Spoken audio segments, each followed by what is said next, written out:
Gaano kaya kalakas sa kargahan ng bigas itong Toyota Hilux?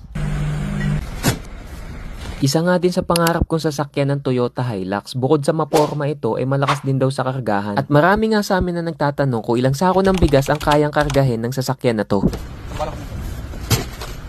Ito nga palang client namin, isa siyang seaman at habang nandito siya sa Pilipinas, nagnenegosyo siya ng bigasan. At base nga sa research ko, ang net payload capacity ng Hilux ay nasa 800 kilos to 1 ton. So lumalabas na 30 to 40 bags ng 25 kilos ang kayang ikarga nito. Pero itong si client namin, nasa 25 sacks ang ikinarga niya dito. Lumalabas na 650 kilos. Pero meron din kaming ibang kliyente na 40 to 50 sacks ang ikinakarga dito. So talagang malakas at sulit din itong Toyota Hilux. Pero sa totoo lang guys, nangihinayang ako kapag ganito ang ginagamit sa pangkarga ng bigas kasi sobrang gwapo nito para sa bigas. Pero syempre ganito talaga ang purpose ng Hilux. Hindi lang pang forma kundi pang negosyo din.